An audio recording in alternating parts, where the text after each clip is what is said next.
Now we're starting. At my institution, we call this MIT time because everything starts 5 minutes late. It's official. It's in the faculty handbook. Hello, welcome, bienvenidos. My name is Amy Nernberger. I am the program head for data management services at the Massachusetts Institute of Technology and one of the happy co-chairs of this group. Along with me today are my fellow co-chairs who I will ask to introduce themselves.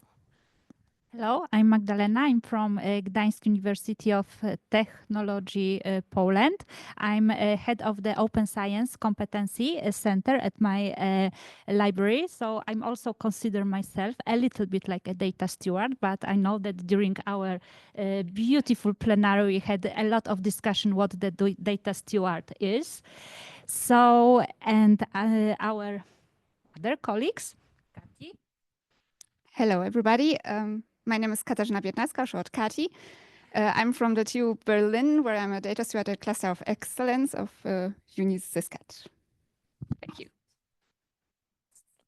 All right, we've gotten all of the stuff I forget out of the way. Introductions. Next, please. Yes, welcome. If you're new to RDA, we are so happy to have you here.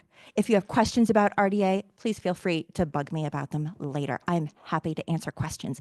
As all members of RDA, I invite you to remember our core principles for RDA, which include openness, consensus, harmonization, being community-driven, have a both nonprofit and technology neutral perspective, and really emphasizing those aspects of inclusivity. So just as we engage together in this session with curiosity, an honor to keep those things in mind.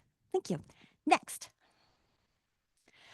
So you've already spent some time doing these things, but if you did not yet do these things, here's a reminder. Go to the notes, please. Sign in, please. Register your presence. Also, in the notes, you can once again find links to all of the slides and all of the materials that we will be talking about today in both English and Spanish. If at any point you're like, I don't understand this, what's a language I can understand? Please go there. If you can understand English or Spanish, your problem's all solved. If it's something else, I'm so sorry. Next. So our agenda today, this is the welcome. It'll hopefully only take a few more minutes, and then we will get on to the meat of what's happening in this session today. We will be enjoying an exploration of different perspectives on RDM training. I believe we have six different presenters who will be covering different aspects of how they have engaged with training around research data. And then collectively, we'll be talking about next steps, where we want to go, what we can do next, and how we want this group to best serve the community and what our needs together are. Next. If you want more information about the group, about what we've done, about what we're about, please go to the wiki site. One of the items I would draw your attention to, or two of the items actually, is two of this group's outputs. The recommendations for a minimal metadata set to aid harmonized discovery of learning resources. As we know, open educational resources, or OER, can often be difficult to find. This is a recommended minimal metadata schema to help with some of that findability, the F, and accessibility, the A, in there. The other output that we have is core characteristics of learning resource collectors. So not just how do you find those, but where do you put them, and what kind of structure should the place that you're putting them, AKA potentially a repository, have. So please do take a look at that. Next. So our focus within this group, we have yet another focus group who has been working on learning outcomes and really trying to identify factors important to document the learning outcomes. I do have a recording of that update, but recordings are hard, so you just need to pretend that I'm Gavin for like 2 minutes, okay? I'm going to be Gavin. We're going to go through those slides. Next, please. Next, please. Oh, and before we do that, keeping in mind the goals of today, what we want to be doing here is really thinking about the primary objective of this session, which is to explore those different perspectives around research data management education by analyzing the various approaches that you'll hear about today in concert with what your own personal experiences are and how they contribute to teaching and training in this topic. By comparing these experiences from different educational models, different institutions, we aim to provide insights into what works well in diverse settings. Sharing insights and good practices from successful research data management instruction initiatives will help us to identify key elements of effective education.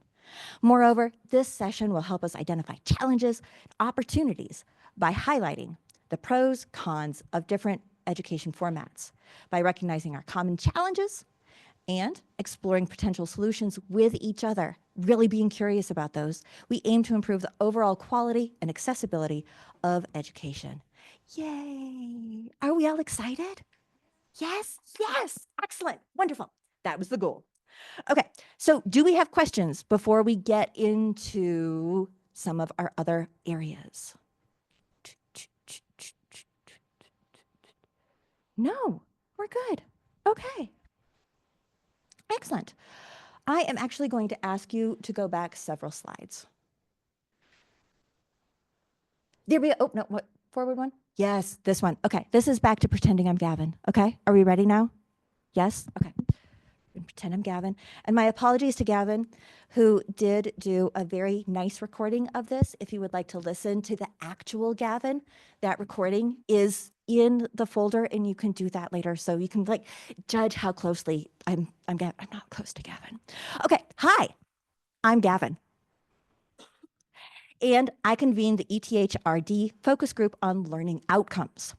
So we kicked off in September 2023 with the objective of developing a set of terms, detailed definitions for learning outcomes that can be used as references, and to recommend tools for developing learning outcomes that can be easily included in existing user interfaces for learning resource catalogs and portals.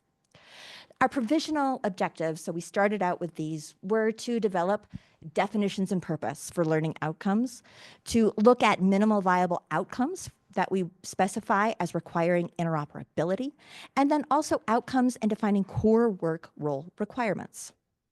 We were also looking at interoperability for defining course and learning outcome structure, and then really focusing on taxonomy and guidance, including verb tables for developing learning outcomes. So if you're familiar with like the Bloom's taxonomy and how that's verb-based for different levels of learning, associated with those types of verb structures in terms of a taxonomy and ontology. So to better develop these definitions and recommended tools, we were interested in gathering use cases from educators in order to clarify their goals, define the requirements, and maintain consistency across these requirements. So if you think as educators, the challenges you have to be like, so I see this set of slides, or I see this educational opportunity, what are we trying to achieve here? How do I understand what this is meant to do? What are our goals and outcomes? That is what this effort is really meant to serve, is to help us collectively have a shared language about what those outcomes are so that we can do a better around discovering, finding what we need for our purposes, and being, again, able to share productively the things that we've developed. So each of the use cases is a written description that outlines how a person involved can create, consume, or present the learning outcomes for a specific educational context with given topic areas or competencies. The use cases that were developed are from a hypothetical user's perspective, and they help to envision potential user scenarios, both good and bad. Generally speaking, use cases consist of these elements. Where we've looked at a description of the user, desirable behaviors of the user, and the user's overall goals. The objectives of these use cases is to test and demonstrate whether the resources that we've identified as a group and developed will provide a first draft of our objectives. So once complete, we will be reconciling all of these with the ESCO metadata ontology. This is the European Skills, Competence, Qualifications, and Occupations ontology, for those who are familiar, originally aimed at interoperability between jobs, competencies, and qualifications. Our specific interest is only on learning outcomes, which correlates with the competences. So if you're interested in this group is absolutely looking for new members, and if you would like to join those monthly meetings, you can contact Gavin, who I am not, and there's an email in the slides as well. So if you have questions for Gavin, please email Gavin. All right, thank you. Next, please. We can proceed all the way back to, yes, there. Okay. Any questions? If they're Gavin, you know, email Gavin. But otherwise, questions for me? Any questions about the group? Any questions online? No? All right. Let us proceed. Do we have our TU Delft people here? Yes, we have our TU Delft presenters. I welcome you at this time to please come up and start your presentation. So from TU Delft, we have Carlos. Excellent, Carlos. Welcome and thank you. Good morning. Should I use the microphone? Yes. Yeah, please. sure. So you can see, so the people online can hear you. Your slide will Okay. be up here. Just say next and then the kind gentleman. Perfect. Should I use the? Well, I don't know if I will manage to do it. Okay. So, good morning to everybody. My name is Carlos Utrilla Guerrero. I am working in TU Library in the Netherlands. I'm actually Spanish, so I may ask you whether or not you would like me to speak in English, in Spanish. Any preferences in English? Okay. So we proceed in English. Okay, in 5 minutes we have. How long it takes? Okay, 5 minutes. We'll try to be very precise. So I'm gonna present here and told you about a course that we are conducting in TU Delft Library, which is called a Research Data Management 101, and it's very focused on the PhD candidates. I am a trainer of the Research Data and Software department within the library, and I am one trainer as a big part of the team. So, next slide. Yeah. So the main goal of the main block design of this course is based on 3 weeks blended course, and we really focus on the best, I would say, best practices, knowledge and essential that we can provide to the student. So that is mainly our goal, to provide not only essential knowledge about the best practices that you can find in the literature and also in the academia and industry, but also kind of a practical knowledge and toolkits that the researchers can create the data management plan according to the best practices. A little bit of numbers here. So in 2023, we've been covering 99 participants, meaning 99 PhD students in all across the faculty in TU Delft, but we are actually getting more and more people, and we have a huge queue of them and waiting for that. So that is one of the challenges that I'm gonna tell you later on. Next slide, please. Here you are. So the key goals of this RDM 101 is, for one side, we really want to apply those concepts into a real world, meaning like into practice of specific domain research projects. We actually want to make sure that this course follow best high-level guidelines of research management best practices. And we also tend to think that with fostering this kind of collaborative environment, students can get more better the information, and they can amend and implement those in their projects. Next slide.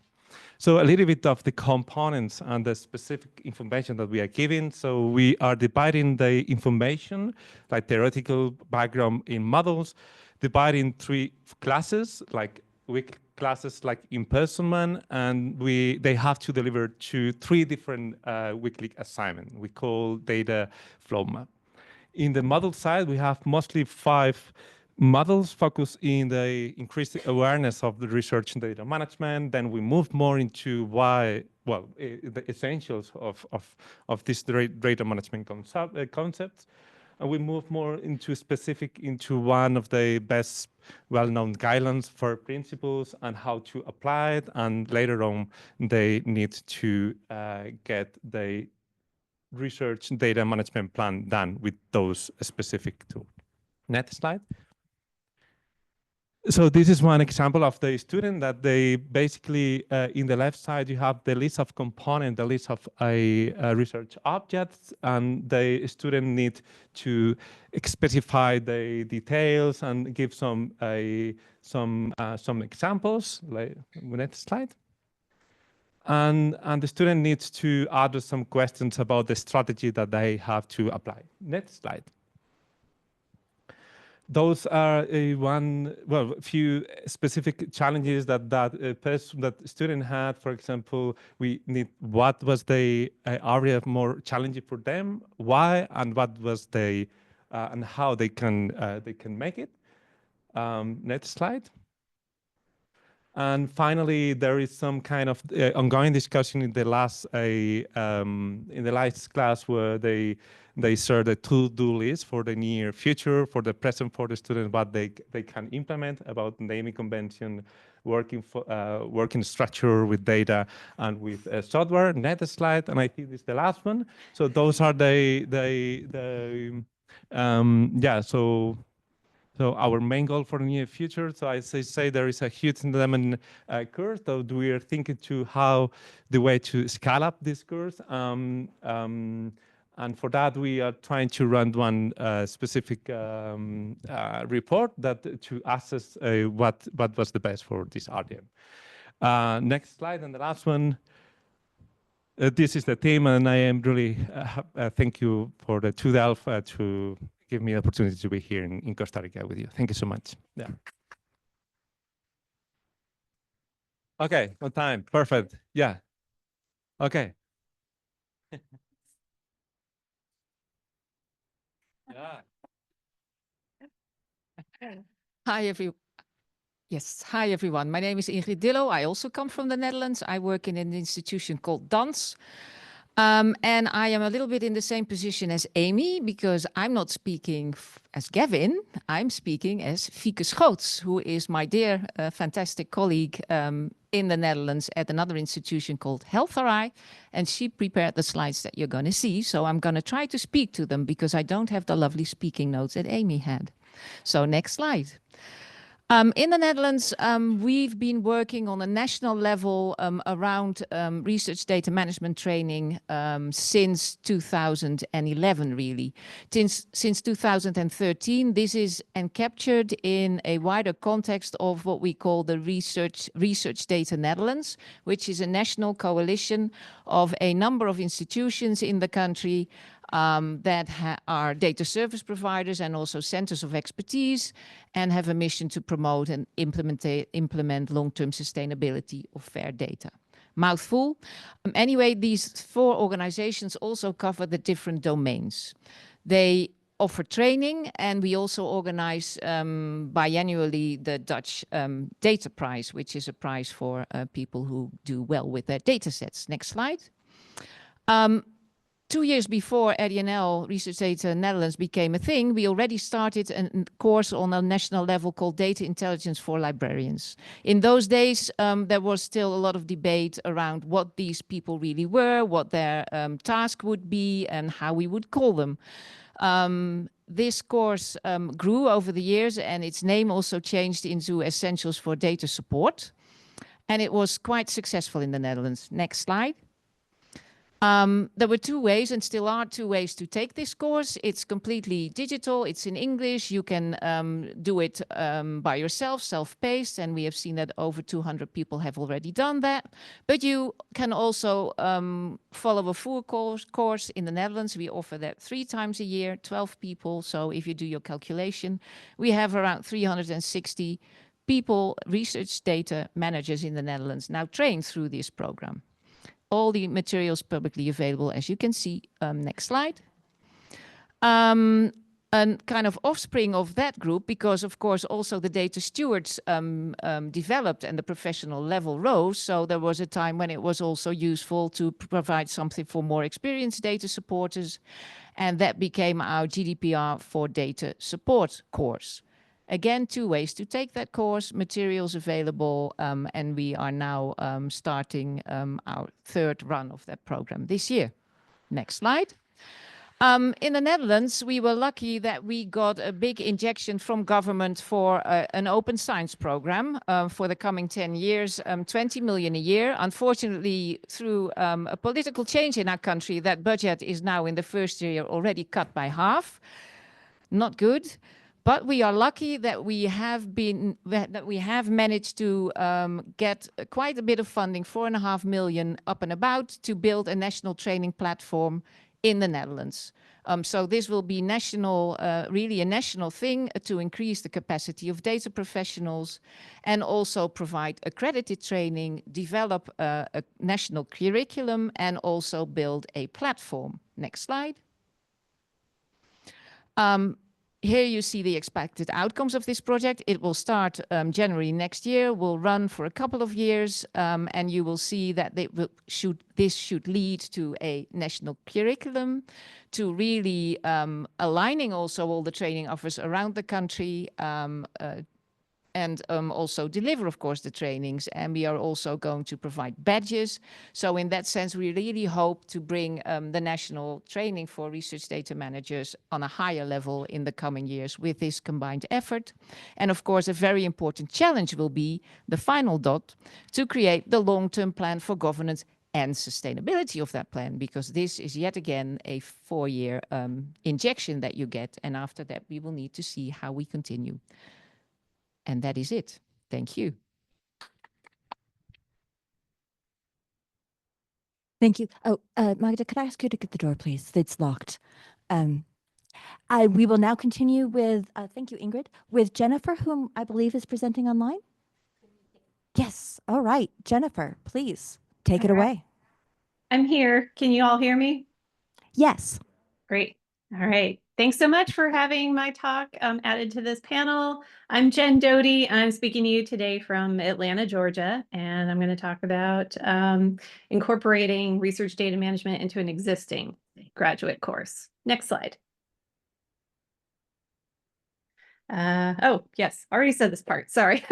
We can go to the next slide. Thanks so much. So for an overview, our graduate school has a program and ethics course that requires all PhD candidates across all disciplines to take a semester-long course. The students in the course get to select from a wide range of campus programming that can cover lots of different research topics, but they must pick 4 each semester. And since 2017, I've been fortunate enough to be invited to offer a session each time this course runs, focused on research data management as part of conducting their ethical scholarly work. Next slide. This course has evolved, as you might imagine, in 7 years. So initially, it was always offered in person.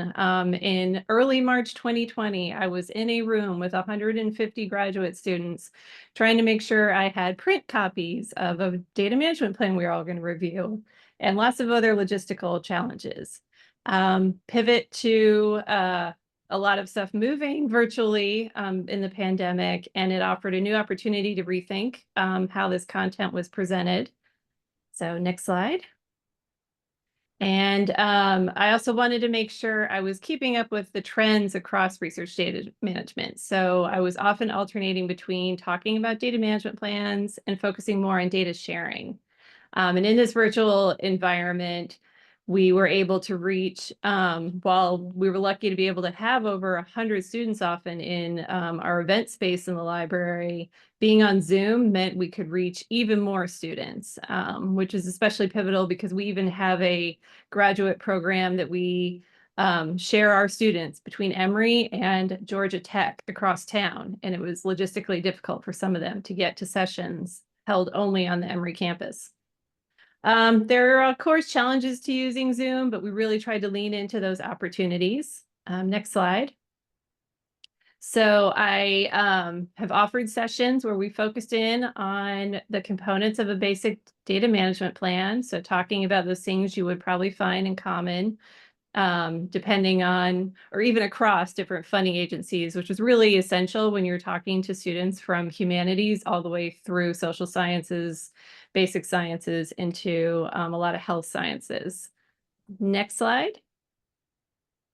And then also talking to them about, of course, some of the basics of thinking about sharing data. And so really focusing in on do's and don'ts. This slide and the previous one are examples of things actually in the course content I usually present.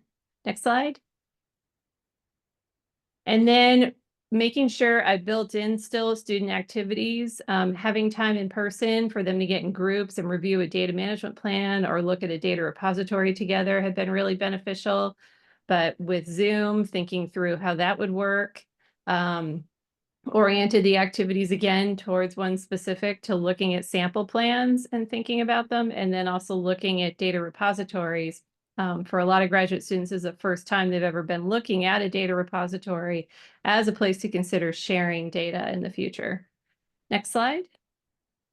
So I use Google Forms to build out the activities so they could easily be shared to the hundreds of students who were in the Zoom session and give them time to look at either a DMP. Here's a screenshot of the form used for that. And 1 then, minute. oh, thanks. Thanks, Amy. And next slide. And then the benefit of using the Google form was being able to capture those responses and look through them and see what they're picking up on from the different types of plans they may be looking at, which hopefully they're looking at ones relevant for their own discipline. Next slide. And then with looking at data repositories, also giving them the opportunity to look at ones that may be more discipline relevant for them, and then also used a Google form. Next slide. For gathering information from them. The forms had a lot more questions than this. This is just a sample of the kinds of responses that we were trying to get from the students in the activity. And that might take me to my last slide. Yep. Yeah. Thank you so much, Jen. I would like to invite Dr. Inga, I'm not going to get that last name, my apologies, Patarsi, and Dr. Oscar Migueles. Are you online? Yeah, hi, I'm here. Great, please take it away. Yeah, thank you very much. I will give my presentation in Spanish. Hola, mi nombre es Oscar. Muchas gracias por la invitación. Junto con Inga, nosotros somos los dos Research Data Managers en el Max de Brook Center for Molecular Medicine en Berlín. Y les voy a hablar acerca de los RDM Mondays, que es una serie de webinarios semanales que establecimos a principios de este año. La próxima, por favor. Primero, el Max de Brook Center o MDC fue fundado en el 92. Tiene alrededor de 1.500 empleados e invitados, 82 laboratorios de investigación y 18 plataformas tecnológicas. Por favor, la que sigue. Y bueno, en específico acerca de nuestra área de Research Data Management en el centro, fue establecida en el 2020 como parte del Departamento de Infraestructura Científica. Las responsabilidades recaen sobre Inga y sobre mí. Y lo que hacemos esencialmente es ayudar a los investigadores durante el ciclo de vida de datos de investigación en ciertas áreas en específico, como son la planeación, la descripción, y organización, el almacenamiento, compartir y preservar los datos. La que sigue, por favor. Si nos vamos más en específico acerca de cuáles son nuestras actividades, pueden ver que mucho de lo que hacemos tiene que ver con la instauración y manutención de herramientas de software para ayudar a los científicos en estos pasos. Por ejemplo, RSpace, que es nuestra herramienta elegida como bitácora electrónica, Fair Wizard para hacer data management plans y Homero, que es esencialmente para el manejo de datos de microscopía. Por supuesto, hay otro tipo de información que requiere más tiempo, como establecer estándares de metadatos o el cambio cultural. La que sigue, por favor. Y lo que nos referimos con eso es fomentar un cambio cultural hacia la adopción de nuevas prácticas de data management.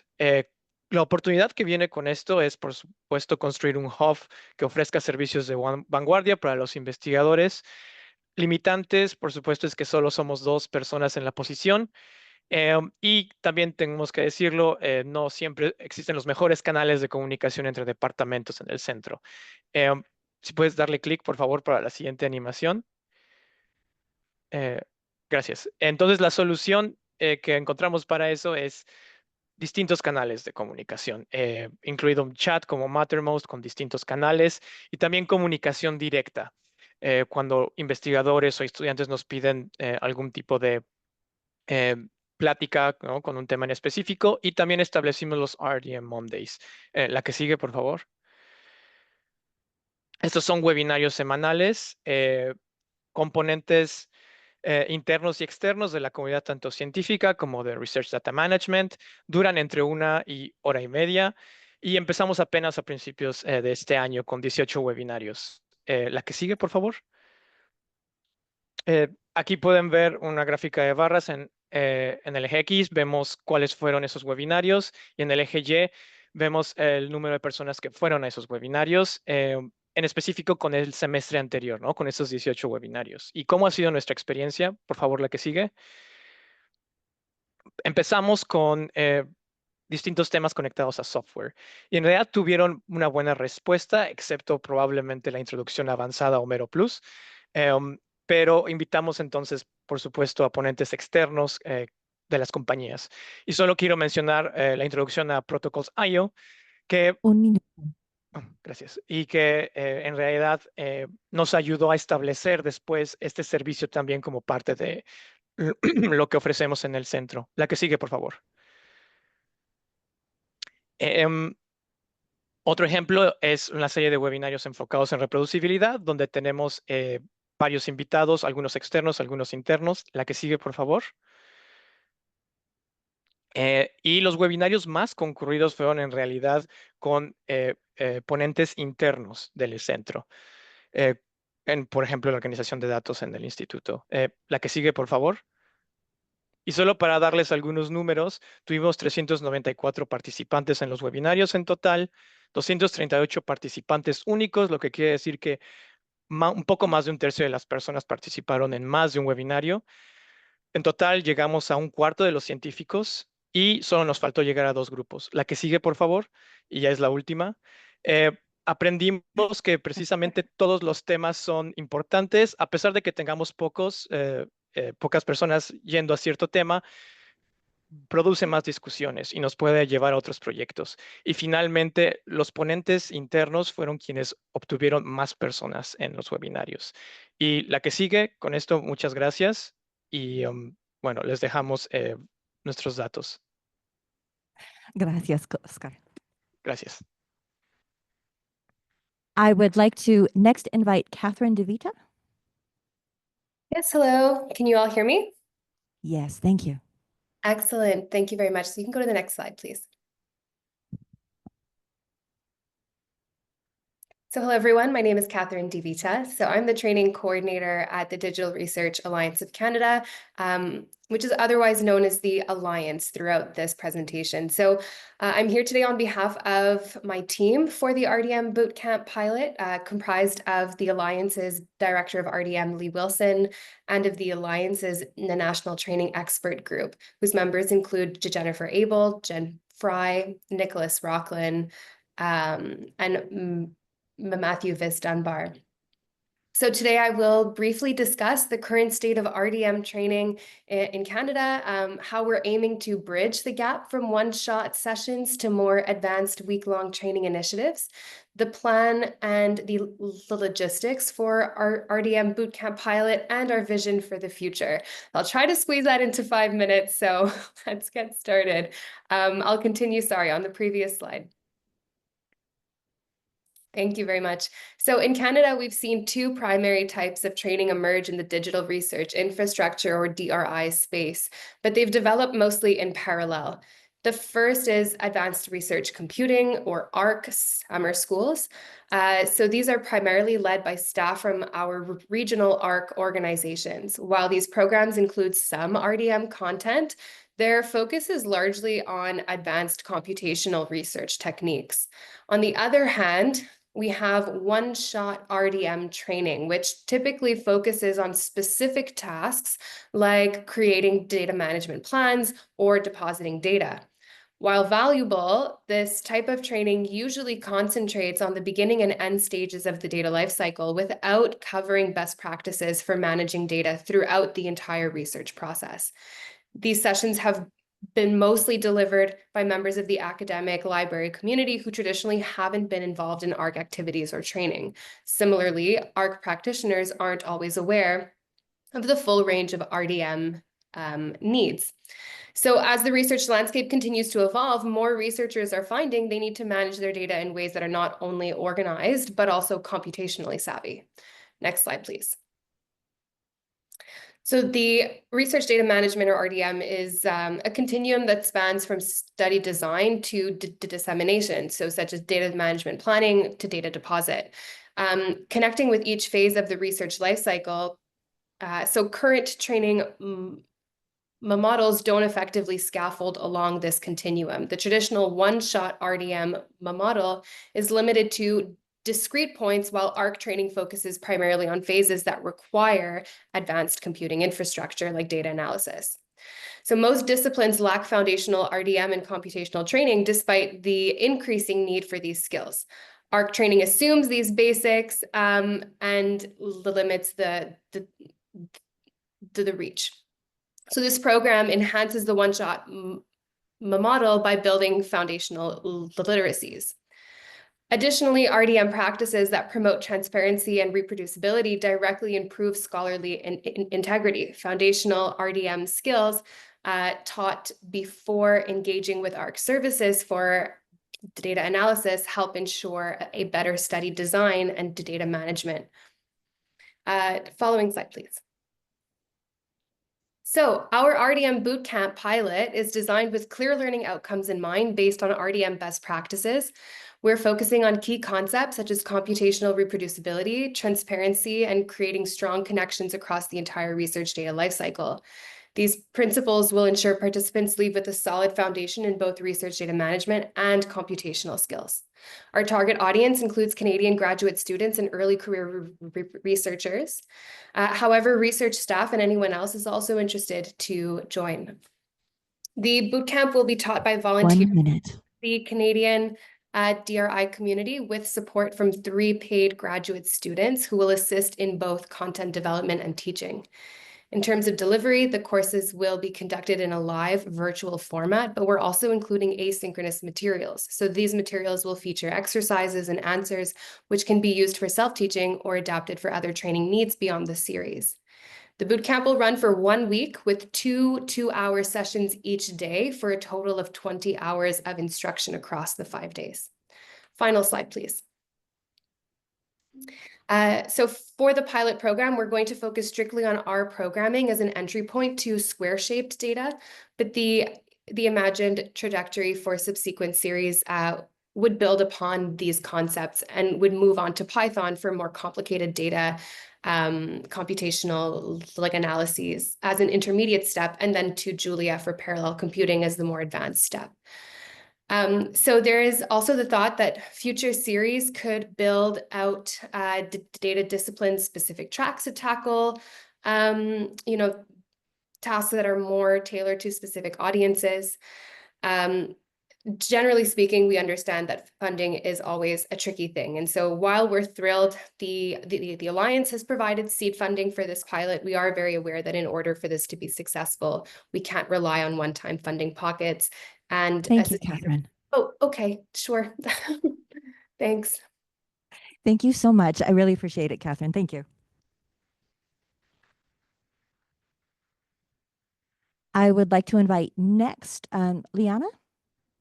Liana, you're here. Hello, everyone. Can you hear me? Yes, okay. Okay. Here. So thank you very much. My name is Liana Penavar. I work at the Universidad Nacional in Heredia here in Costa Rica. My presentation is in Spanish. I'm gonna speak in Spanish, but I will do a little Spanglish. So we're talking about gestión de datos de investigación and open science. I have to say that we can't talk in or speak about open science and data management if we don't speak about them together. So let me state where we are in time. This began in 2018. Allí tuvimos una llamada regional. I believe you've heard of Latindex, Cielo, and Redalic.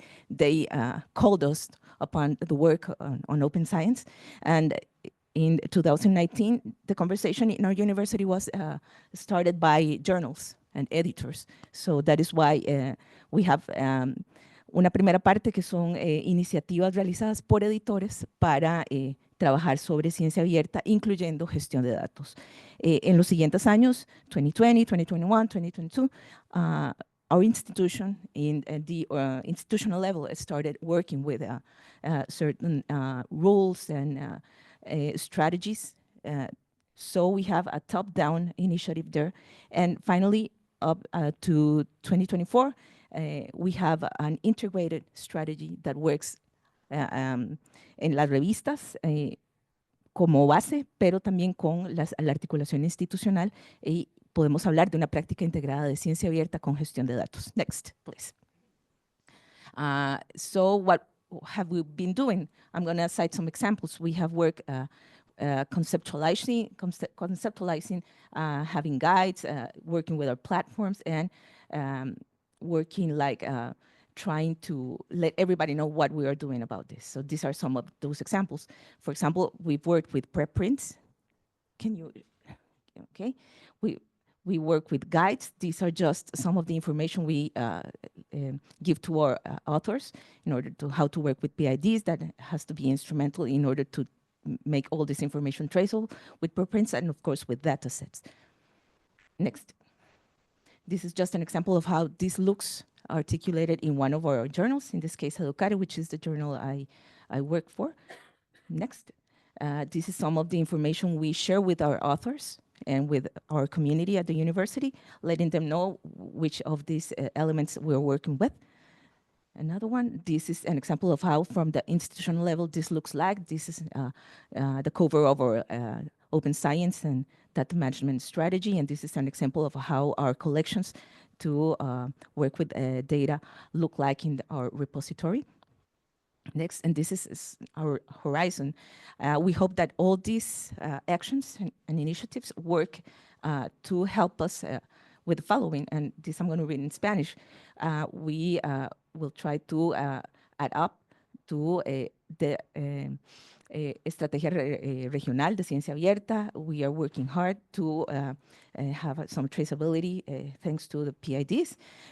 También trabajamos sobre la transparencia en la publicación científica, sumamos declaraciones de contribuciones, el uso de preprints, de set de datos, de gestión de datos de investigación, articulamos tendencias de comunicación científica justo para lograr democratización del conocimiento.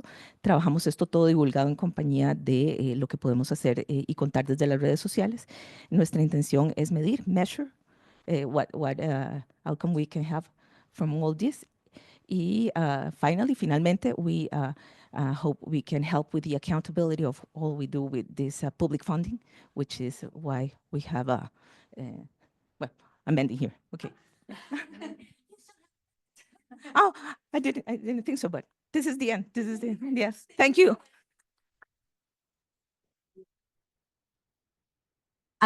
Thank you so much to all of our presenters. I would now ask those of you who are still in the room, please come up to the front. We're going to have a panel. We have chairs for you. Those who are online, please, the presenters, please unmute yourselves as we prepare for open question time.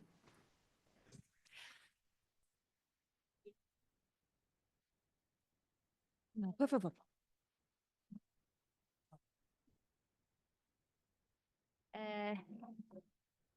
Thank you so much for the wonderful presentations. And before we start a panel, I would like to ask our audience, do you have any questions to our presenters? Both? Yes, okay.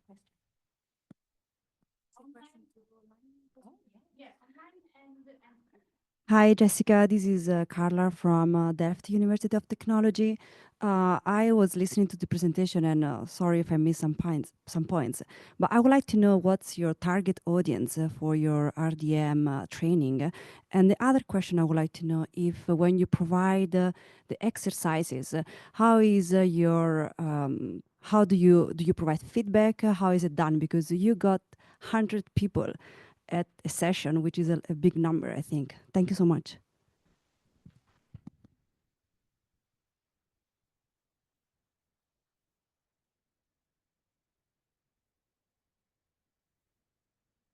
I think that question was to Jen. Jen, that question was for you. It was for me. Okay, sorry. So there isn't actually any feedback given to the students, unfortunately. There isn't really a mechanism built in for that. That's a great question, since it is sort of a one-off and not an ongoing type of course where there'd be that expectation. Yeah, it's not meant to be like an assignment where they would submit it and get feedback. We have a discussion in the Zoom session after they've completed it, where students get a chance to raise different considerations that they had after they looked at either the repository or the data management plan, depending on which activity you're doing. Thank you so much. And the first question was, what's your target audience?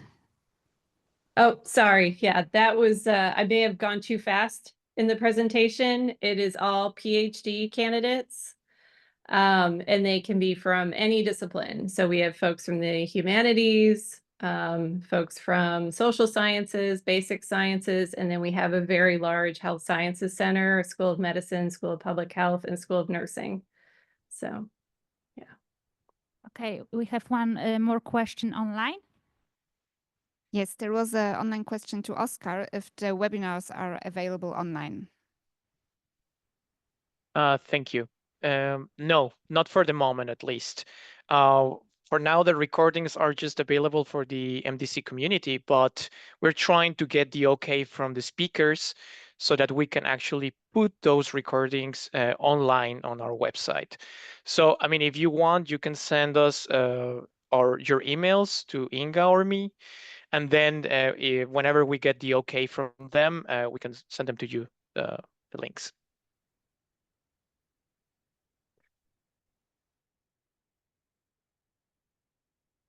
So thank you.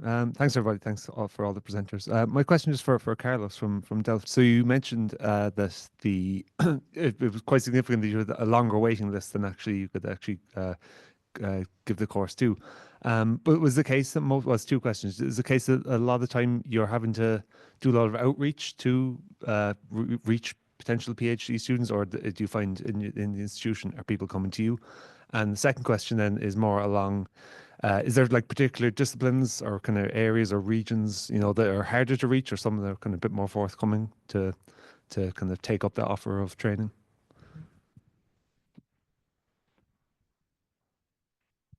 Thank you so much for your questions. If I understood correctly, the first question was like the upscaling strategy.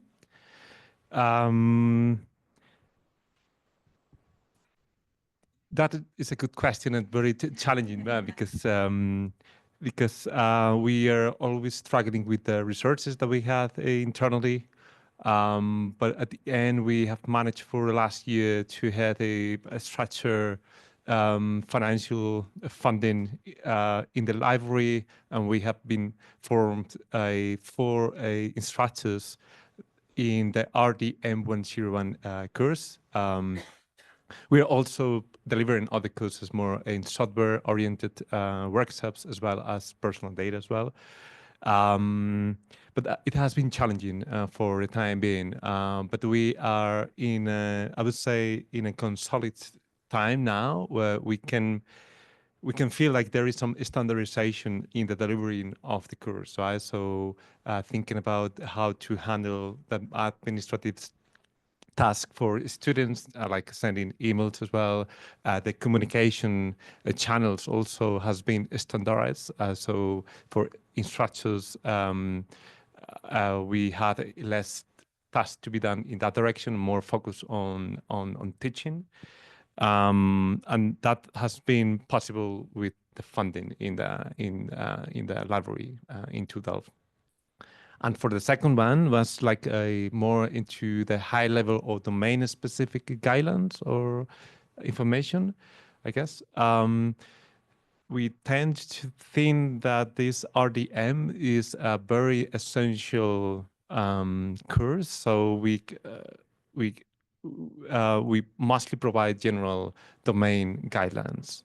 And if the students need more a tailored guide on that specific faculty, we follow up with them. But the two Delft University have like 10, 12 technical faculties focused on engineering, chemistry, architecture. So it's really engineering oriented, and we are not into the social science. So that might be the lacking in our course. Yeah. Thank you. Other questions to our presenters? If not, I would like to, I have a few questions for you. I'm not sure if we will be able to ask all of them. However, I would like to start from a question which sometimes is also quite difficult to answer for me. Especially because we are like a RDM community, so we share knowledge. Experience. That's one of the primary goals for us. So my question is, what kind of difficulties have you seen with different formats of teaching, training RDM? What did you try out and did not go so well? Okay, so because usually we speaking about our success stories, but it's very important to know what it's not going so well. Maybe is because of the target group. Maybe we prepared slides or training materials in I don't know, in the way our trainees, they do not understand or do not feel very good. For example, I had one experience with putting in the training materials some kind of gamification. And actually, I provided training for academic staff. And they are, I mean, usually they are very funny people. However, my group wasn't really into that kind of techniques I started to use. So maybe I can start from the left, okay? Well, in my case, I'm going to be very brief, but I believe we have a very basic work to do still. Our researchers are not yet convinced that they should share their data. So beginning by that, most of our efforts have been received, yes, but not really with enthusiasm. So we still have to do a lot of work with that convincing. Okay. Yes, it's something related with you have been said about the convince. We have seen like the evolution in the audience towards the awareness of RDM. So it's really clear what they have to do. However, is still a lacking knowledge of how to do that, how to implement the best practices. So that is I would say, one of the difficulties when you put material in hands-on session, dealing with some toolkits, probably it's a very important it's a fit for one student, but not for others. So that is the main challenge, one of the main challenges too. And from your trainings, if can pick one example. From your training, yes, can you pick maybe one examples? What did you try out and it did not go very well? with the students, or everything is perfect? I tend to be very optimistic, so everything is perfect. However, I see the reality, and the reality is like there is so many rooms for improvement. Let me think.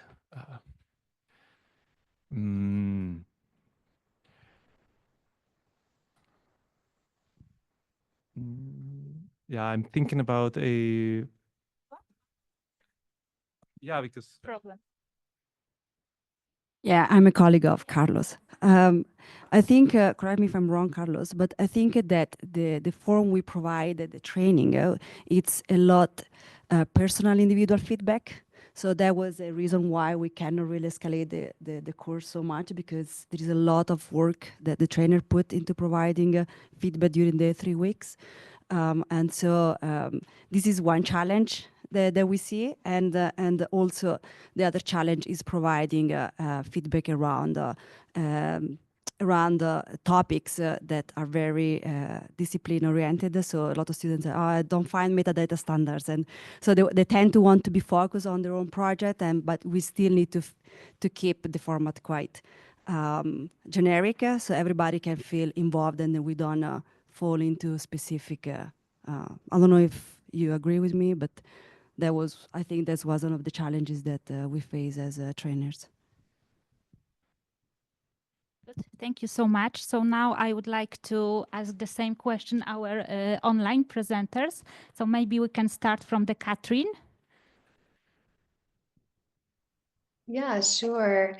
So that's a great question. I would say one challenge that we can see in RDM training, and I think this is specific to all training, is how to navigate like the virtual space, how to offer really high level, high quality training in a virtual setting where we can like do data manipulation and like assist our trainees throughout that process in the virtual space. So I think that's one just very specific challenge. Another challenge we often see is and I think this has already been touched on, but how to kind of convince those who are doing really advanced computational research work that, RDM is worthwhile, and why it is worth investigating in these best practices and applying them to their research.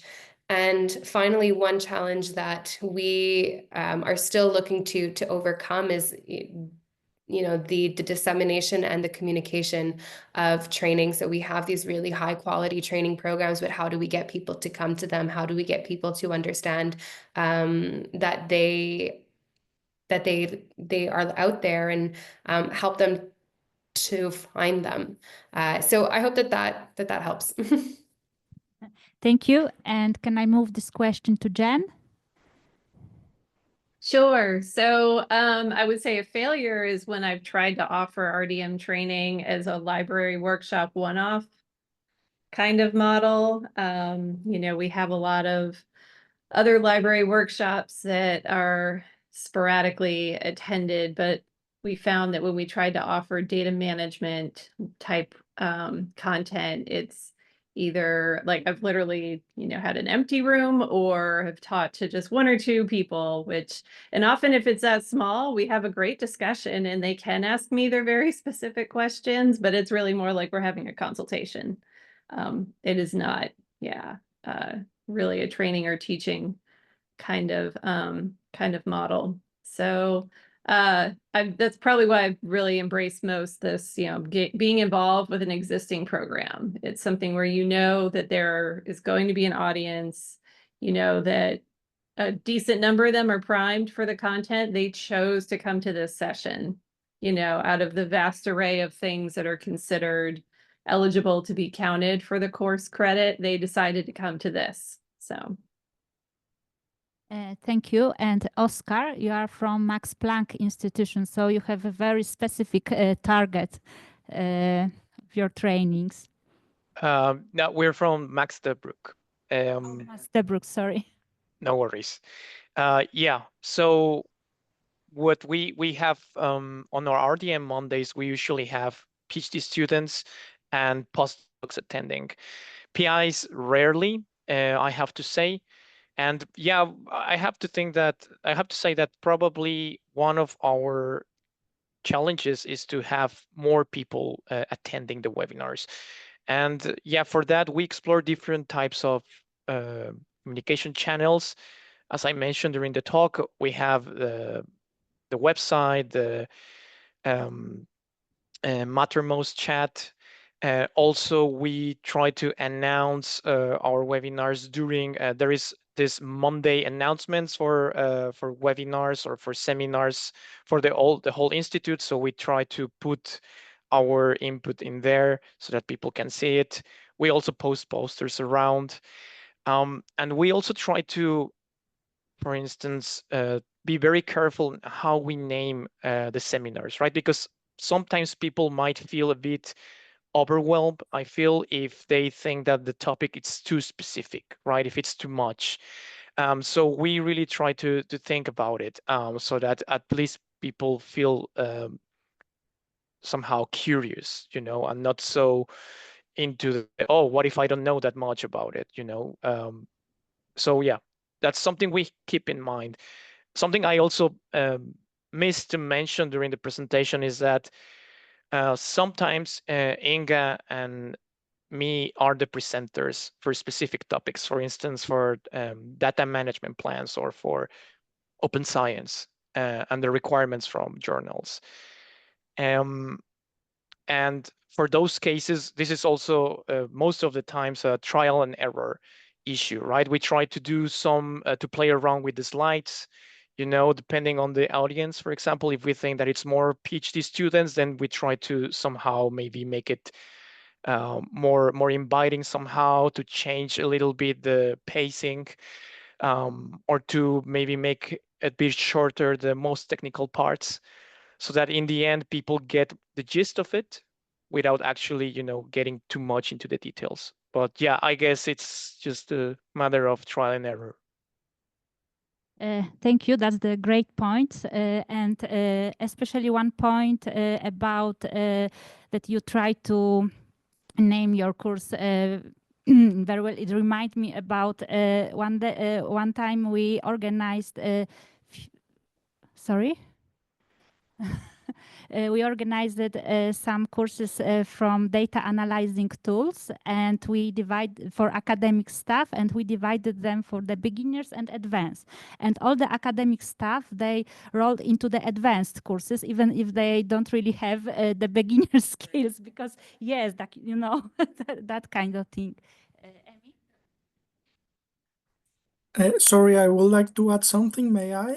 Yes, I just wanted to give you the voice. Okay. Yeah, we have a comment from our online participants, and then we have a questions from the online participants as well. Okay, thank you very much. I'm Daniel. I currently work for the Digital Research Alliance of Canada, and this topic about the challenges in teaching research data management, I believe, is something I'm very aware of, because I have been implicated in open science initiatives, etc., since at least a decade. And for me, the strongest challenge is to generate a change in culture, because you can have thousands of PhD students, postdocs, master students, etc., in courses regarding open data, sharing data, research data management, and then you meet these people months after, 1 year after,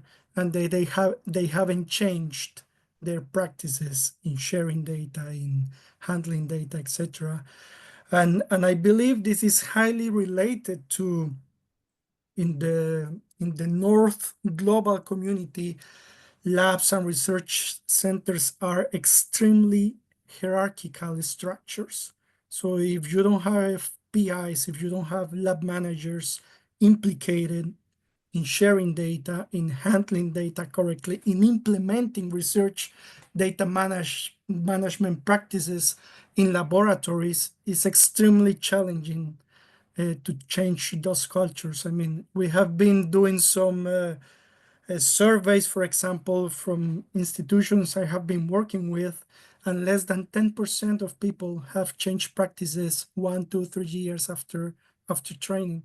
So I believe the most challenging stuff is changing the culture that can runs in the hierarchy down to permeate like the whole lab and not just provide like technical tools for students. That's like my main point.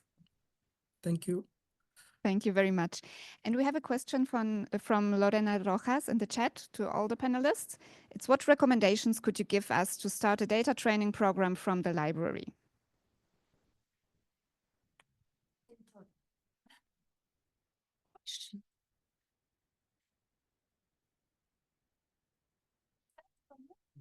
Well, which kind of recommendations I would say? I mean,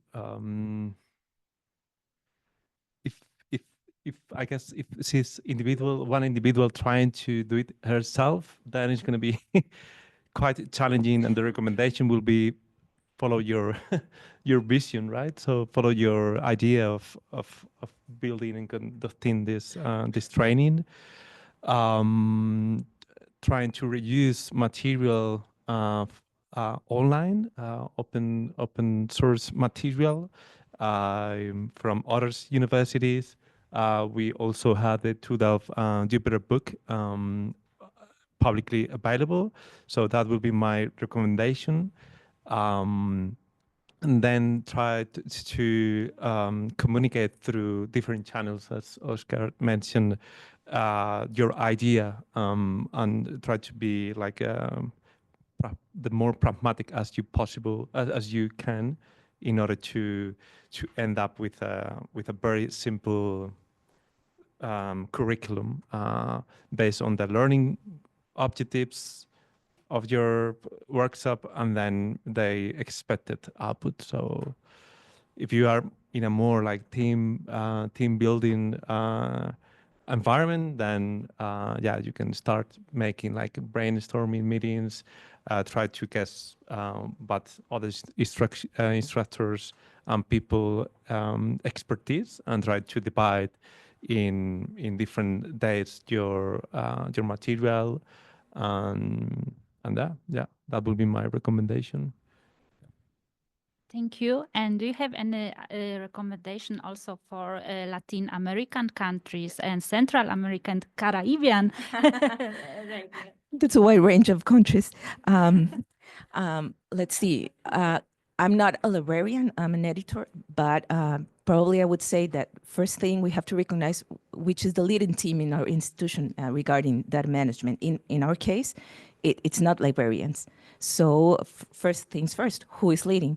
And once that's like clear, I think we have to articulate the whole institution. I believe it was Daniel who said it was a cultural change. Yes, it is.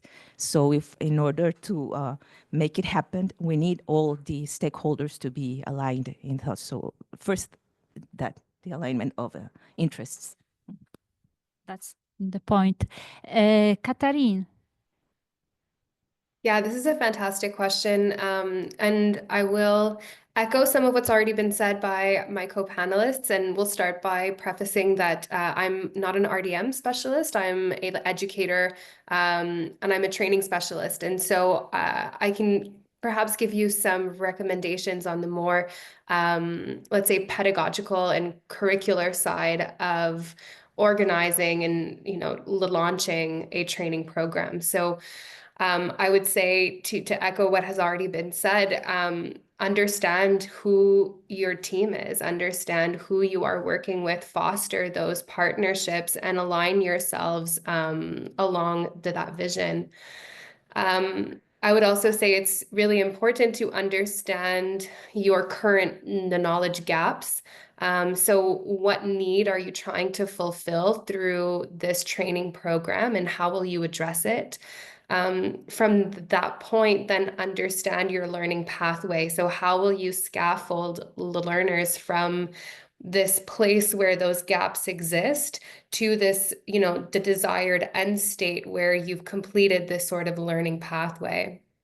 And ensure that there are kind of on-ramps that exist throughout that pathway, throughout that cycle. So researchers and learners can kind of join at any point along that continuum. Wherever possible, you can leverage existing tools. Don't try to reinvent the wheel. Use what is already at your disposal. And then just make sure that you're, continuously assessing as it launches. Be flexible, be ready to kind of pivot when you need to, and don't forget to promote and to build awareness throughout the whole process. I hope that's helpful. Thank you. Jen? Yeah, I kind of put a response already in chat, but I'll just say, yeah, campus partners, I think, are key, which my talk emphasized, but as another example, like following student-led, students are often very good at identifying where they see gaps in what they're learning. And so there was a student-run data science club that wanted to host carpentries training. So we provided support for that. Sometimes we don't need to lead the charge. We need to recognize where there's activity. We were invited to talk to a lot of faculty and researcher groups with the NIH data management, the National Institutes of Health in the US mandate for data management plans and sharing. It did often devolve into a lot of that, I think someone mentioned before, where people want to talk about their specific case. They have understandable concerns about, this is my very special data. What am I supposed to do? Okay. Yeah. And because we are running out of time, but Oscar, your last recommendation, please.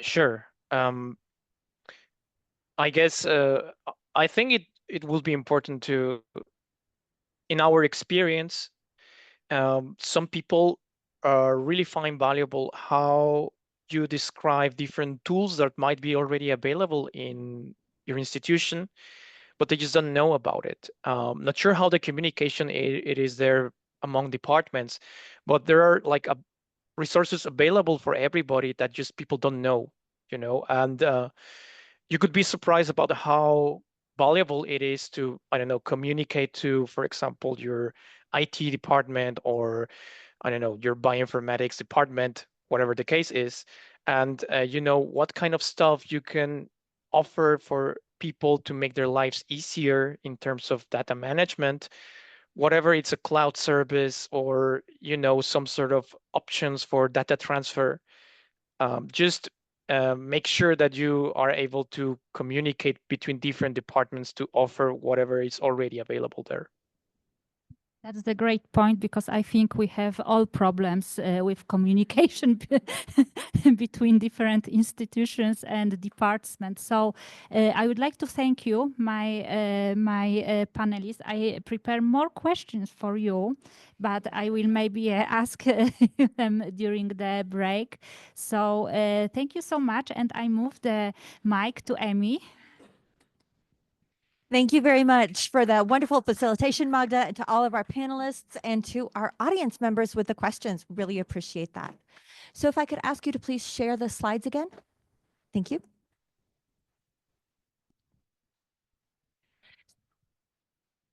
Or not. They're not that important, to be honest. Anyway, they're just like key point summary. Where are we now? So key point summary. Here are some of the things I heard. Maybe there's some of the things you heard as well. So audience recruitment continues to be a challenge, regardless of what kind of mode we're doing education and training in. So something to keep in mind there. And it helps to be part of something that's already been established. Thinking about how to help attendees to see themselves while still keeping it generally useful to the overall audience. So you're not focusing on that one person who has an immediate problem with their data right this moment and came to your class type of situation. creating trickle-down changes in practice and culture, right? So thinking about what the structure of the organization is that you're working in or across multiple organizations, and being sensitive to how you can use that structure to motivate culture change. Where are the leverage points in those organizational structures? Creating institutional alignments across the structures that already exist. And then within that place, also thinking about partnerships, communication across the institution. My screen keeps going really dark, which is why it keeps getting closer and closer to my face. And then finally, clearly identifying gaps, learning pathways, and student scaffolding with multiple on-ramps at all of those points where they're going to suddenly recognize their own need for research data management. I think it goes back to that first challenge of audience recruitment. How do we convince people that no, seriously, you really need to be thinking about this, probably sooner than you are thinking about this, but it's really important to your career, to your practice as a researcher.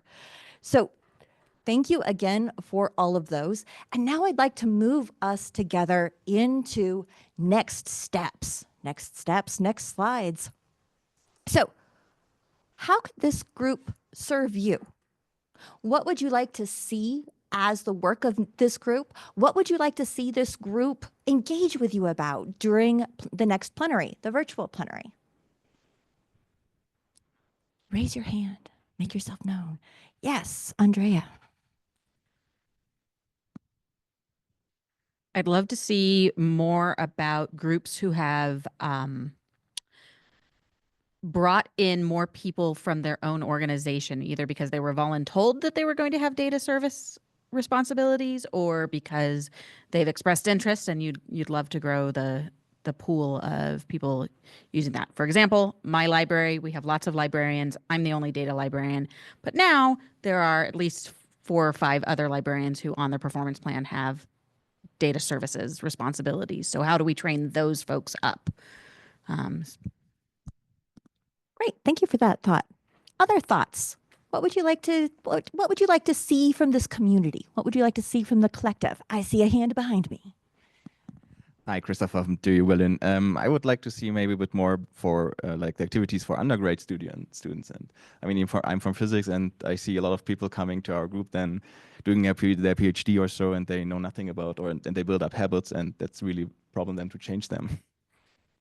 Yeah, this goes back to the point of that heritage of learning that we experience in our academic situations, where you learn in the lab class that you take, you learn in the lab that you are part of as an undergrad student or as a grad student what good practice means. And so figuring out ways to incorporate good practices in those situations. So they start out well, solid place. I see lots of nods. Excellent. Thank you. Other thoughts? Oh, 2 in back, right next to each other. Oh, the challenge. Here, please. Thank you. So I no longer work in RDM training and so on. I'm doing something else. But judging from my challenges while I was in that, yeah, sure. I'm Curtis. I'm at 4TU Research Data and also at TU Delft. Yes, I think it's always been a problem with empowering data ambassadors and empowering data champions, and finding a way to reach PIs. And I think these are 2 areas that can, where data ambassadors, data champions, and our RDM community coordinators, or whatever they want to be called, need to be empowered. So we'd find ways to do that. Thank you very much for that, Curtis. And thank you for whomever is typing all of these excellent ideas into the notes. I hope there are multiple of you. Please. I'm Shalini Kuropati, currently representing RDA, but I used to be also in TU Delft. So also remarking on that comment. So I think also the difference is the policy. For example, I know that TU Delft has a policy, especially for PhD students, that they must take this course, or for writing the DMP. So it's easier also to engage and provide these opportunities. And now I live in Italy. It's a completely different story.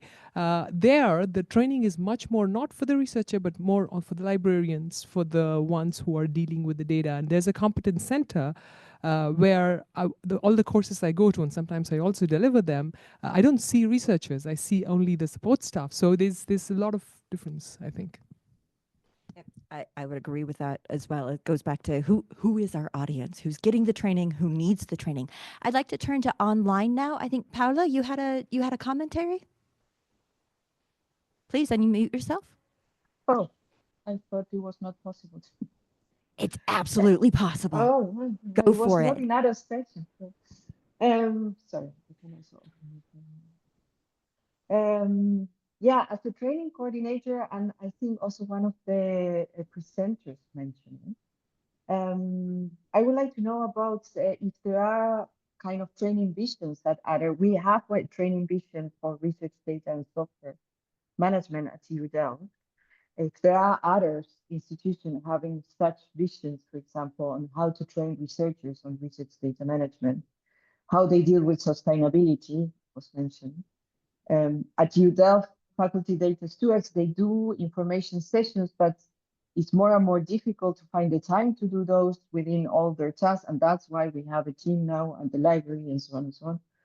So how are other institutions dealing with this demand on training and stuff like that? So I'm interested to know how this is organized, handled at other institutions. All right. Thank you so much for that suggestion as well, Paula. So with that, thank you for all of those thoughts, all of those suggestions.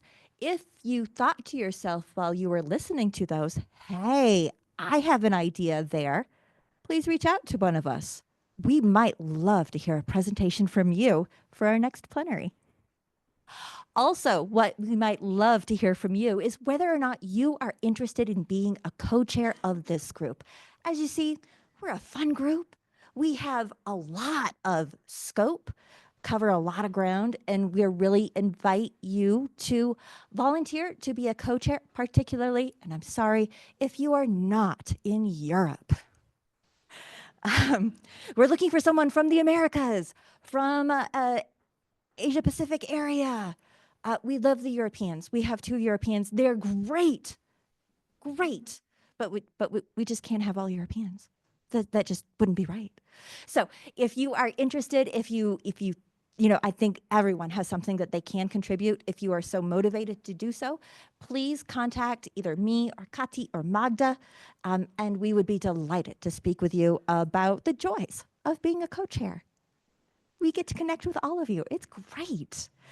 And with that, thank you all once again. Give yourselves a round of applause.